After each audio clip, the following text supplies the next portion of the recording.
A'udhu billahi minash shaitanir rajim. Bismillahir Rahmanir Rahim. Very venerable audience and viewers. Today we are going to talk about very important title for the self-concept development and the psychosocial development of child. And specifically we'll talk about cultural influence.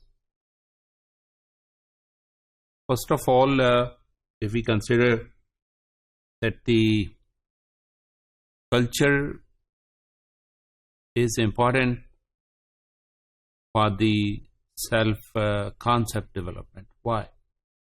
What the culture is?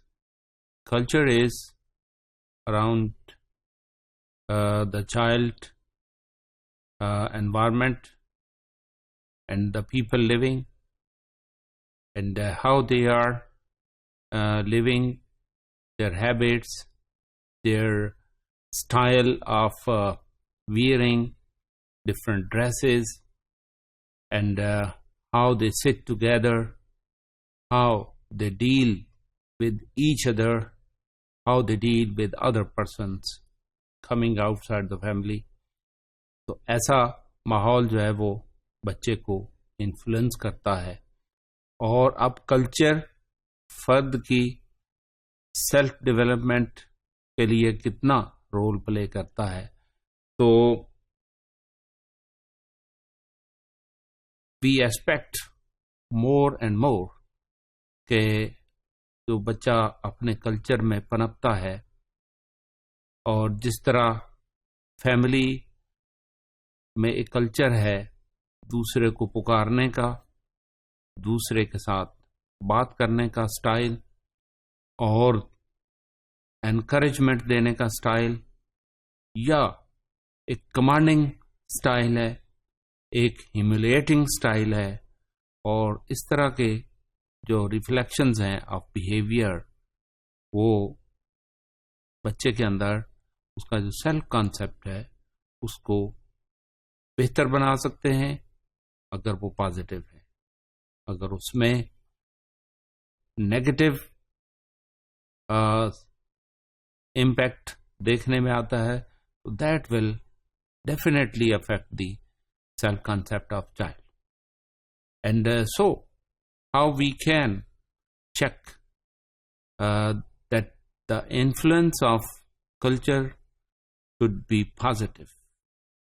Positive उस वक्त होता है जब हम उसकी तरबियत करें और तरबियत के लिए ऐसे अफ़ाल, ऐसे काम सरंजाम दिए जाएं जो मुस्बत हों, मुस्बत आदात हैं, पॉजिटिव एक्शंस हैं. पॉजिटिव एक्शंस क्या होंगे?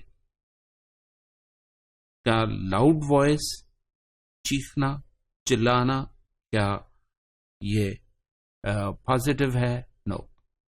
इन culture sometimes we speak very loudly and we think that it is influential for the others, that when we speak very loudly and we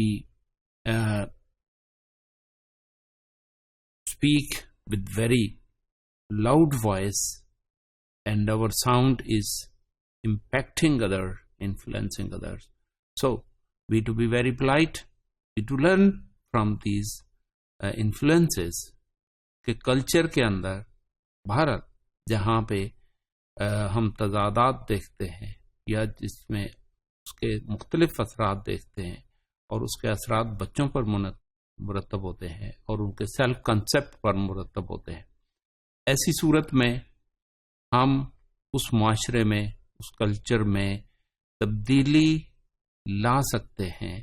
यानी उनकी वो आदात, वो एक्शंस जिनमें हार्शनेस है, जिनमें करख्तगी है, उसको हम नरमी की तरफ ला सकते हैं. Anyhow, we'll see that the cultural background of the child also influence when the child is in school or in other situation where the other than the family is. तो उस फैमिली का जो कल्चर है वो उस के साथ वाबस्ता होता चला जाता है, उसकी आदत मुरतब होने में उसका कल्चर बिलाशुबा बहुत ज़्यादा इन्फ्लुएंस करता है, क्योंकि उसकी सारी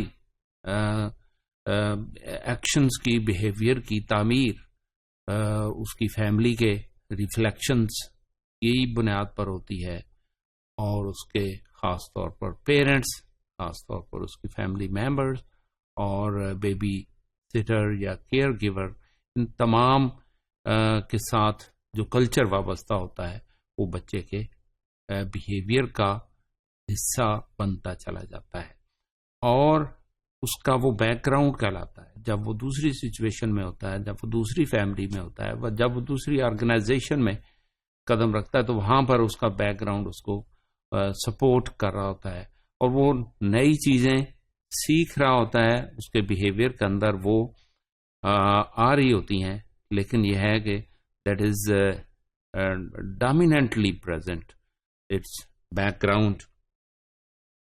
And when the child is in the community, its background is with full potential is influential.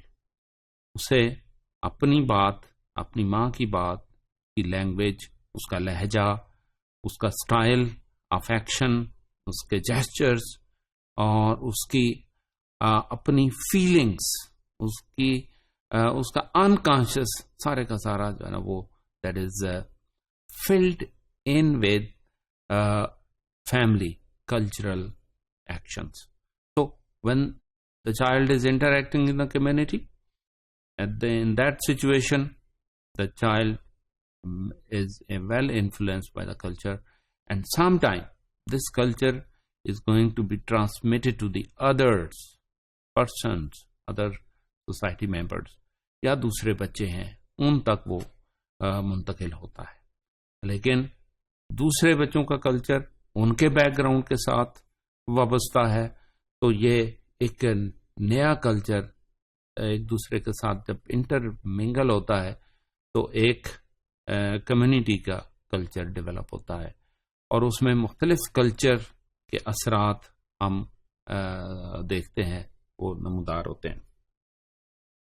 If we further see that we too take care when a child is in the school, and when we'll making them to learn language, उसके सिखाने के लिए हमें बात का एहतमाम करना चाहिए, इस बात को अपने ज़हन में रखना चाहिए कि the culture is along with that child. और समटाइम उसका लहजा उसको टीचर की बात सीखने में मददगार होता है जब वो कल्चरल डिफरेंस ना हो. अगर टीचर और स्टूडेंट के कल्चर में डिफरेंस हो तो बच्चे को अपने एक्शंस को चेंज करने में दिक्कत पेश आती है. टीचर उसे आर्टिकुलेशन सिखा रहा है, उसे प्रोनाउंसिएशन सिखा रहा है. टीचर अपने साथ भी एक कल्चर लिए होता है, लेकिन टीचर की ट्रेनिंग इस तरह से होती है कि वो बच्चों के कल्चर को ज़हन में रखे. जब उसने कोई बात सिखानी है, उसने कोई एक्शन बच्चों पर उसकी तरबियत करनी है, तो उसके लिए ज़रूरी है कि वो उसके कल्चर को ज़हन में रखे. और अगर टीचर ये देखता है कि बच्चे के कल्चर का इन्फ्लुएंस ज़्यादा है, तो उसके लिए उसे अपनी स्ट्रेटजी ऐसी इख्तियार करनी चाहिए जिससे वो बच्चा एक नए रंग ढंग को सीखने में आसानी महसूस करे. कल्चर का इन्फ्लुएंस यकीनन उसके एक्शन के साथ वाबस्ता है, उसके लैंग्वेज से बढ़कर उसके एक्शंस के साथ वाबस्ता है. How that particular child is treating others other children, how the child is interacting with the other individuals. और उसमें टीचर के लिए बड़ा एक important role है that how to control the influence of that particular cultural behaviors, culture influence behavior on the other children. Otherwise ये है कि एक तवाज़ुन कायम रखने में मुश्किल पेश आएगी. Thank you very much.